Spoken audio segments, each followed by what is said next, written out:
देखो बेटा, question number 52 2023 latest है, लेकिन ये आईटी एडवांस में पूछ लिया गया है। कुछ नहीं है, ये आपका यंग मॉडुलस है, ये आपकी स्पीड ऑफ लाइट है, ये प्लांक कांस्टेंट है और ये ग्रेविटेशनल कांस्टेंट है।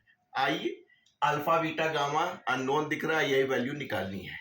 तो आपने कहा ठीक है सर, हमको कुछ नहीं करना है, इन तीनों की डायमेंशन निकाल लेनी है, फिर जो y यंग मॉडुलस है उसकी डायमेंशन से इसको कंपेयर कर लेंगे, काम बन जाएगा। स्पीड ऑफ लाइट जानते हैं, LT-1 सभी बच्चे, लेंथ अपॉन टाइम। h भी जानते हैं, अगर आपको वहां याद ना आए तो इससे निकाल लीजिएगा। E = h न्यू फ्रीक्वेंसी है जो कि 1/रेसिप्रोकल टू टाइम होता है।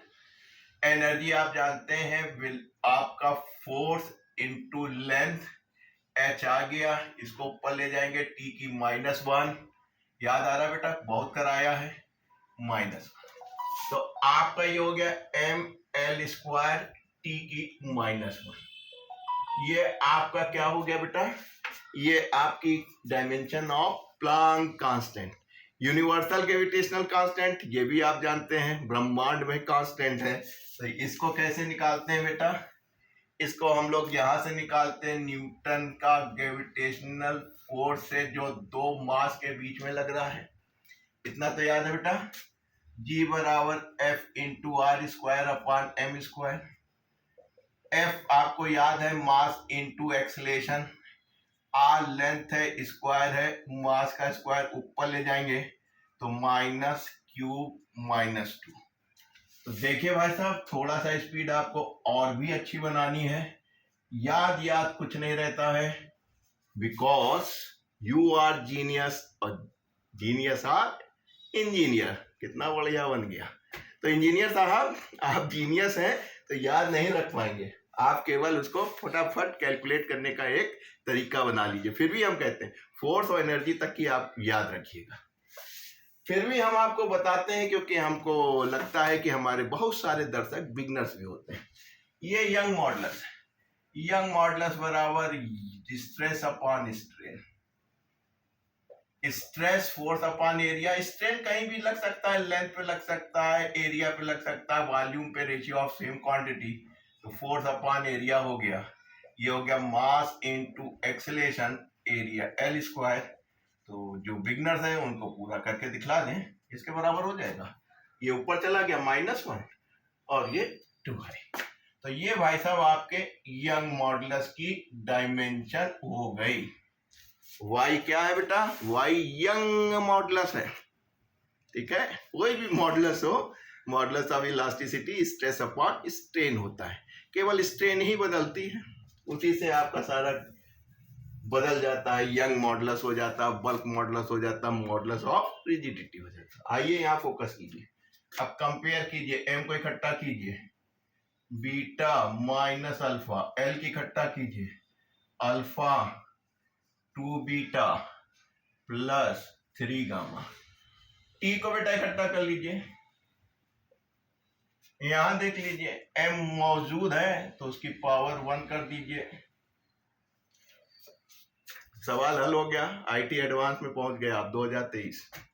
बीटा माइनस अल्फा कंपेयर किया 1, alpha plus 2 beta plus 3 gamma -1, minus alpha minus beta -2 gamma -2।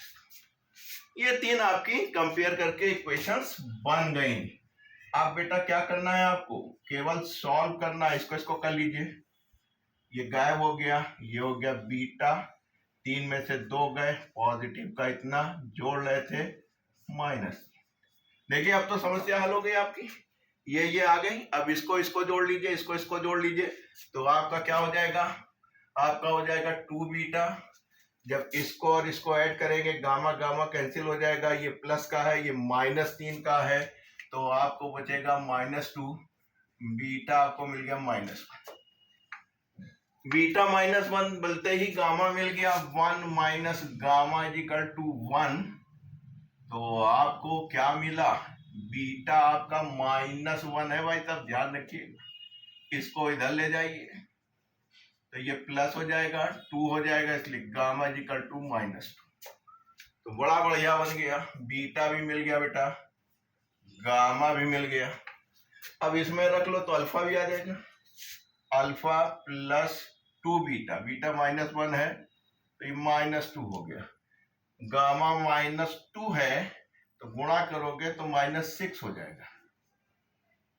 अब इसको इधर ले जाइए, +8 बराबर 7, यानी कि आपको क्या मिल गया बेटा, अल्फा मिल गया 7, बीटा मिल गया -1 और गामा आपको मिल गया -2।